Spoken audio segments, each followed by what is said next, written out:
اعوذ باللہ من الشیطان الرجیم بسم اللہ الرحمن الرحیم۔ 27ویں پارے کا خلاصہ ہے سورہ ذاریات۔ 27ویں پارے میں اس کا بقیہ حصہ ہے۔ 26ویں پارے کے آخر میں سورہ ذاریات میں یہ بتایا گیا کہ مہمان آئے تھے فرشتے حضرت ابراہیم علیہ السلام کے پاس۔ ابراہیم علیہ السلام نے ان سے پوچھا کہ جب حقیقت پتہ چلی کہ فرشتے ہیں، آپ نے ان سے پوچھا کہ کس مہم پر آئے ہو؟ انہوں نے بتایا کہ ہم قوم لوط پر پتھروں کی بارش برسانے آئے ہیں، انہیں تباہ کرنے کے لیے بھیجا گیا ہے۔ قوم لوط کیونکہ اخلاقی بیماریوں کا شکار تھی، بے حیائی اور بدکاری ان کے اندر عام تھی، اللہ نے ان کو تباہ و برباد کر دیا تھا۔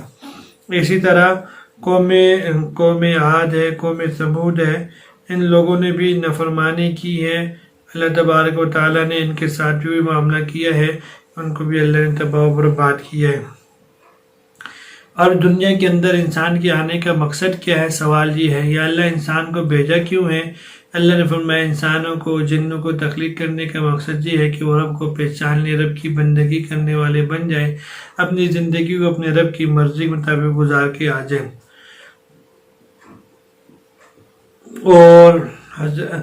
اور اللہ تعالیٰ کی معرفت اور عبادت انسان کا مقصد ہے، اور یہ بھی بتایا گیا کہ ساری مخلوق کا رزق کا ذمہ داری اللہ تبارک و تعالیٰ کے پاس ہے، اور اللہ پاک ان کی رزق اللہ پاک سب کو عطا کر رہی ہیں۔ پھر سورہ طور ہے۔ سورہ طور مکی صورت ہے، اور یہ اس کے اندر 49 آیات ہیں اور 2 رکوع ہیں۔ اس صورت کی ابتدا کے اندر اللہ تبارک و تعالیٰ نے 5 قسمیں کہی، والطور وکتاب مسطور فی رق منشور والبیت المعمور، طور کی قسم، لکھی ہوئی کتاب لوح محفوظ کی قسم، اور اسی طرح پھیلے ہوئی کتاب کی قسم، بیت المعمور کی قسم، ان عذاب ربک لواقع، تیرے رب کا عذاب واقع ہو کر رہنے والا ہے، اسے کوئی ہٹانے والا نہیں ہے۔ یا اللہ اپنے عذاب سے ہماری حفاظت فرما۔ حضرت جبیر بن مطعم رضی اللہ تعالیٰ عنہ کے بارے میں آتا ہے کہ یہ زمانے کفر میں بدر کے قیدیوں کے سلسلے میں بات چیت کرنے کے لیے مدینہ جب آئے، تو جب پہنچے تو رسول اللہ صلی اللہ علیہ وسلم مغرب کی نماز میں سورہ طور تلاوت فرما رہے تھے۔ جب آپ صلی اللہ علیہ وسلم نے یہ آیت پڑھی نا، ان عذاب ربک لواقع ما لہ من دافع، تیرے رب کا عذاب واقع ہو کے رہنے والا ہے، تو جبیر رضی اللہ تعالیٰ عنہ فرماتے ہیں مجھے یوں لگا کہ میرا دل پھٹ جائے گا، چنانچہ میں نے نزول عذاب کے ڈر سے اسلام قبول کر لیا۔ پھر جب آپ نے آیت نمبر 35 اور 36 تلاوت فرمائی، ام خلقوا من غیر شیء ام هم الخالقون ام خلقوا السماوات والارض بل لا یوقنون، کیا وہ خود بخود پیدا ہوگی، انہیں کسی نے پیدا نہیں کیا ہے؟ کہتے ہیں جب یہ آیتیں اتری ہے کہ میرے ہوش و حواس اڑ گئے، میرا دل میرے ہوش و حواس اڑ جائیں گے، مجھے ایسا لگا یہ اڑ جائیں گے۔ یہ ہے قرآن کا اثر۔ جب دل کے اندر صحابہ اور سننے والے اور قرآن پڑھنے والے حضور صلی اللہ علیہ وسلم ہیں تو دل پہ اثر ہو رہا ہے، اور دل پہ اثر ہونے کی وجہ سے کفر ختم ہو رہا ہے۔ حضرت عمر رضی اللہ تعالیٰ عنہ کے بارے میں آتا ہے ایک دن وہ ایک رات مدینہ منورہ کی گلیوں میں طواف کرتے ہوئے مدینہ منورہ کی گلیوں میں چکر لگا رہے تھے، تو یہ راستے میں گزرے تو ایک مسلمان کے گھر کے پاس سے گزرے جو نماز میں سورہ طور کی ابتدائی آیتیں پڑھ رہا تھے۔ جب وہ تلاوت کرتے کرتے یہاں پہنچے، ان عذاب ربک لواقع ما لہ من دافع، ان عذاب ربک لواقع ما لہ من دافع، تو حضرت عمر رضی اللہ تعالیٰ عنہ اپنی سواری سے اتر پڑے اور کافی دیر تک ایک دیوار کے ساتھ ٹیک لگا کے بیٹھے رہے۔ پھر 1 مہینے تک آپ گھر میں رہے، لوگ آپ کی عیادت کے لیے آتے تھے، انہیں آپ کی بیماری کی وجہ معلوم نہ تھی۔ قرآن کی تاثیر کے بے شمار واقعات ہیں، مگر تمام واقعات کا جمع کرنا مقصود نہیں ہے۔ اصل مقصد یہ ہے کہ ان واقعات سے سبق حاصل کریں اور ہم بھی قرآن کی تلاوت اور قرآن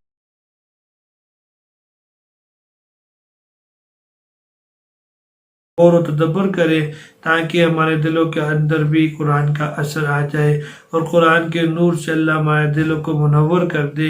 جب قرآن کے نور سے دل منور ہو جائے گا پھر ہر بات کو ماننا آسان ہے اور اللہ تبارک و تعالیٰ سے کہ ہر حکم کو ماننے میں آسانی ہو جائے گی۔ اگلی آیتوں میں حضور اکرم صلی اللہ علیہ وسلم کو تسلی دی گئی ہے کہ یہ مشرکین آپ کے موقف کی مذاق اڑاتے ہیں، آپ کے ساتھ استہزاء کرتے ہیں، آپ کو کاہن اور مجنون کہتے ہیں۔ اے نبی جی آپ کو اللہ نے اے نبی جی آپ واعظ و نصیحت کا سلسلہ جاری رکھیں، یہ آپ کا کچھ نہیں بگاڑ سکتے۔ اور مشرکین کے خیالات اور باطل خیالات کی تردید کی گئی کہ یہ جو فرشتوں کو اللہ کی بیٹیاں کہتے ہیں، حضور صلی اللہ علیہ وسلم نے فرمایا کہ کیا اللہ نے فرشتوں کو اپنی بیٹیاں بنائے ہیں؟ فرشتے اللہ کی بیٹیاں نہیں ہیں، فرشتے اللہ تبارک و تعالیٰ کی مخلوق ہے۔ سورہ نجم مکی ہے، اس کے اندر 3 رکوع ہیں اور 62 آیات ہیں۔ اس سورت کے اندر بہت سے اہم مضامین ہیں۔ پہلا مضمون یہ ہے کہ اس سورت کی ابتدا میں گرتے ہوئے ستارے قسم کھا کے حضور اکرم صلی اللہ علیہ وسلم کی صداقت کو بیان کیا گیا ہے اور آپ صلی اللہ علیہ وسلم کے معجزے جتنے معجزات ہیں، اور یہ بھی ساتھ بتایا گیا کہ حضور اکرم صلی اللہ علیہ وسلم کی زبان سے جو بات نکلتی ہے وہ وہی نکلتی ہے جو اللہ چاہتے ہیں۔ اس لیے حدیث شریف بھی جو ہے وہ بھی واضح دلیل ہے کہ وہ بھی حدیث بھی وہی ہے، اور حدیث کا انکار کرنا یہ ظلم ہے، یہ سراسر زیادتی اور گمراہی ہے۔ اور دوسری بات یہ ہے اس کے اندر جو معجزات ہیں، معجزہ میں سب سے بڑا معجزہ معراج ہے، معراج کا ذکر ہے۔ اور سورہ نجم کے اندر مشرکین کی مذمت بھی کی ہے۔ افرأیتم اللات والعزى ومناة الثالثة الأخرى، ماتا اور عزا تم بتوں کی پوجا کرتے ہو، فرشتوں کو بیٹیاں قرار دیتے ہو، بتاؤ تمہیں کس نے بتایا ہے؟ تمہارے پاس دلیل کون سی آئی ہے؟ تمہیں کس نے سبق پڑھایا کہ تم یوں کرو؟ پھر اس کے بعد سورت کے اندر قیامت کا تذکرہ بھی ہے کہ جہاں انسان کو پورے اعمال کا پورا بدلہ دیا جائے گا، اور متقین کے لیے وہ اللہ تبارک و تعالیٰ کے ہاں اجر ہوگا، اور گناہ گاروں کے لیے، بے حیائی کا کام کرنے والوں کے لیے اللہ نے ان کو جو اسلام سے اعراض کرتے اللہ نے ان کے لیے اپنے غصے کو تیار کر رکھا ہے۔ یا اللہ اپنے غصے سے، اپنے ظلم سے ہم سب کی حفاظت فرما۔ اور اس کے بعد یہ بھی بتا دی ہے وَلَا تَزِرُ وَازِرَةٌ وِزْرَ أُخْرَىٰ کہ ہر انسان اپنے اعمال کا خود ذمہ دار ہے، ہر انسان اپنے عمل کا خود حساب سے کتاب دے گا، کوئی کسی کا حساب کتاب نہیں دے گا۔ اور سورت کے اختتام میں مشرکین کے جتنے بھی عقیدے ہیں اس کا رد ہے کہ یہ بتوں کو پوجا کرتے تھے اور قرآن میں تعجب کرتے تھے اور ہنستے سے مذاق کرتے تھے۔ میں کہ تو یہ مذاق کرتے رہیں گے، ایمان والوں کو حکم یہی ہے کہ تم اسی رب کی بندگی کرو، اسی رب کو سجدہ کر لو۔ سورہ قمر بھی، یہ سورۃ القمر ہے، یہ مکی ہے، 55 آیات ہے، 3 رکوع ہیں۔ اس کے اندر سورہ قمر کے اندر ڈرایا بھی گیا ہے، اللہ کے عذاب سے وعدے بھی کیے گئے ہیں، اور سورہ قمر کے اندر قیامت کا ذکر بھی ہے، اور ایک حضور صلی اللہ علیہ وسلم معجزے کا ذکر بھی ہے کہ حضور اکرم صلی اللہ علیہ وسلم نے جب اہل مکہ نے آپ سے معجزے کا مطالبہ کیا تو آپ نے چاند کی طرف اشارہ کیا تو چاند کے 2 ٹکڑے ہو گئے تھے، ایک مغرب چاند کے 2 ٹکڑے ہو گئے تھے، اور یہ معجزہ دیکھ کے بھی لوگوں نے منہ پھیر لیا تھا۔ حضور اکرم صلی اللہ علیہ وسلم نے فرمایا مجھے اور قیامت کو یوں ساتھ ساتھ بھیجا گیا ہے، مجھے اور قیامت کو یوں 2 انگلی اٹھا کے آپ نے فرمایا مجھے اور قیامت کو یوں 2 انگلی کے ساتھ فرمایا مجھے اور قیامت کو یوں ساتھ ساتھ بھیجا گیا ہے۔ اب قرآن کو اللہ نے یہاں 4 دفعہ اعلان ہوا اس سورت وَلَقَدْ يَسَّرْنَا الْقُرْآنَ لِلذِّكْرِ فَهَلْ مِن مُدَّكِرٍ ہے قرآن کو کوئی یاد کرنے والا، ہم نے آسان کر لیا۔ کئی واقعات ہیں جب یاد کرنے بیٹھتے ہیں اللہ پاک اس کو توفیق عطا فرما دیتے ہیں، یا یہ کہ کوئی ہے نصیحت حاصل کرنے والا، قرآن کی نصیحت حاصل کر لے، ہم ان کو نصیحت دے دیتے ہیں۔ قرآن کے آسان ہونے کا مطلب یہ بھی ہے اسے پڑھنا بھی آسان ہے، اسے حفظ کرنا بھی آسان ہے، اسے نصیحت کرنا بھی آسان ہے، اور اس پر عمل کرنا بھی بہت آسان ہے۔ اور آسان ہونے ہی کا نتیجہ ہے ایسے دیہاتی بھی قرآن کریم تلاوت سورت کر سکتے ہیں جو اپنی مادری زبان میں چھوٹی سی کتاب بھی نہیں پڑھ سکتے۔ اور جب دل صاف ہوتے ہیں، صاف والے دل والے پڑھتے ہیں تو ان کی آنکھوں سے آنسو چھلک پڑتے ہیں اور دلوں میں عمل کا جذبہ بیدار ہو جاتا ہے۔ یہ مطلب نہیں ہوتا یہ بھی مطلب یہ نہیں کہ اس کے آسان ہونے کا یہ مطلب بھی یہ نہیں ہے ہر کس و ناقص جو ہے وہ اس کی کیا کر لے، اردو کا مطالعہ کر کے اس آیت سے مسائل کا استنباط کرنے لگے اور مجتہد بن کے بیٹھ جائے، اردو کی کتابوں کا، اردو کی تفسیر کا مطالعہ کر کے جس طرح عالمی مجتہد بنا ہوا ہے۔ سورت کے اختتام پہ اللہ فرماتے ہیں اِنَّا كُلَّ شَيْءٍ خَلَقْنَاهُ بِقَدَرٍ، ہم نے ہر چیز کو ایک خاص اندازے کے ساتھ پیدا کیا ہے۔ اس کائنات میں جو کچھ بھی ہے وہ خواہ نیکی ہے یا بری ہے، خیر ہے شر ہے، سب اللہ تعالیٰ کی مخلوق ہے اور مرتبے اور حکومت کے تقاضوں کے مطابق ہے۔ جو کچھ ہونے والا ہے سب لوح محفوظ میں لکھا ہوا ہے۔ پھر اس کے بعد سورہ رحمان ہے۔ سورہ رحمان کے اندر مدنی صورت ہے، 78 آیات، 3 رکوع ہیں۔ اس کا دوسرا نام عروس القرآن بھی ہے۔ حضرت رضی اللہ تعالیٰ فرماتے ہیں حضور نے فرمایا ہر چیز کا عرس سے دلہن اور زینت ہوتی ہے، قرآن کا عروس سورہ رحمان ہے۔ اس سورت کے اندر اللہ تبارک و تعالیٰ نے اپنی نعمتیں بیان فرمائی ہے اور ان میں سب سے بڑی نعمت الرحمن علم القرآن، سب سے بڑی نعمت قرآن کا سکھا دینا ہے۔ یہ رمضان کے اندر قرآن کی برکتیں ہی ہیں، قرآن کا پڑھنا سخت سے سخت نرم ہو جاتا ہے۔ یہ سب سے بڑی نعمت ہے، نعمت کبریٰ ہے جس کا کوئی مقابلہ نہیں کر سکتی ہے اور دنیا مافیہ سے افضل ہے، کوئی بھی اس کو نہیں لا سکتی ہے۔ اسی رحمان سے، سورہ رحمان سے شروع کر کے اللہ تبارک و تعالیٰ نے اشارہ کر دیا کہ جتنی بھی نعمتیں وہ اللہ کی رحمت ہوئے، اللہ کی رحمت کے ساتھ ہیں۔ اور اس کے ساتھ کائنات کے اندر پھیلی ہوئی جتنی بھی اللہ کی مختلف نعمتوں کا ذکر ہے۔ سورج اور چاند ہیں جو ٹھہرائے اللہ کے ایک اندازے کے مطابق چلتے ہیں، اپنی منزلوں کی طرف رواں دواں ہیں۔ ستارے درخت جو اللہ کے سامنے سجدہ ریز ہیں، زمین جسے مخلوق کے لیے کسی فرش کی طرح بچھا دیا، مختلف میوے ناج پھل پھول جس سے انسان فائدہ اٹھاتا ہے، میٹھی اور کڑوے پانی کا دریا جو اپنی اپنی جگہ جاری ہے، وہ موتی اور وہ بڑے بڑے زینت کی چیزیں اس سے تم نکالتے ہو، پہاڑوں جیسی بلندی پھیلاؤ رکھنے والے وہ جہاز جو سمندر میں چلتے ہیں، حمل و نقل کے ذرائع ہیں، ایک سب کے سب کون چلا رہا ہے؟ اللہ کی بہترین نعمتیں ہیں۔ بتاؤ تم نے رب کی کون کون سی نعمت کو جھٹلاؤ گے؟ جب یہ آیت آ جائے بتاؤ تم اپنے رب کی کون کون سی نعمت کو جھٹلاؤ گے؟ فرمایا یا اللہ ہم نہ تیری نعمت کو جھٹلاتے ہیں نہ ہم تکذیب کرتے ہیں۔ یا اللہ ہم تیری نعمت کو نہ جھٹلاتے ہیں نہ تکذیب کرتے ہیں۔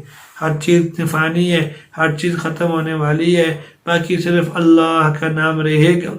انسانوں سے کہا جائے گا جو اللہ کو ناراض کرتے ہیں نکل جاؤ اب، تو ان کے پیچھے ایک انگارہ لگ جائے گا اور مجرموں کو پاؤں سے پکڑ لیا جائے گا، نشانیوں سے دیکھا جائے گا یہ مجرم جا رہا ہے، یہ مجرم جا رہا ہے، جہنم کے اندر دھکیل دیا جائے گا۔ جو اپنے رب سے ڈرتے ہیں اللہ پاک نے ان کے لیے بہت سی نعمتیں تیار کر رکھی ہیں، اور ان نعمتوں میں سب سے بڑی نعمت یہ ہے، سب سے بڑی نعمت یہ ہے کہ اللہ پاک اپنی رضا عطا فرماتے ہیں۔ جو رضا کے لیے سب سے بڑی نعمت اللہ کی یہ ہے کہ اللہ اپنی رضا عطا فرماتے ہیں۔ وَلِمَنْ خَافَ مَقَامَ رَبِّهِ جَنَّتَانِ، فَبِأَيِّ آلَاءِ رَبِّكُمَا، جنت دو جنتیں عطا فرمائیں گے، پھلوں پھیلوں والی ہو جائے گی، حور و غلمان ہوں گے جن کو نہ کبھی کسی نے دیکھا ہوگا نہ کسی نے چھوا ہوگا، یہ سب کی سب تختوں میں بیٹھے ہوں گے، اپنی مرضی اپنی بادشاہت ہوگی، اپنی حکومت ہوگی، جو چاہیں گے ملے گا۔ بتاؤ تو اپنے رب کی کون کون سی نعمتوں کو جھٹلاؤ گے؟ کوئی آدمی کسی نعمت کو نہیں جھٹلا۔ اے اللہ ہم تیری نعمت کو نہیں جھٹلاتے، ہم تکذیب نہیں کرتے۔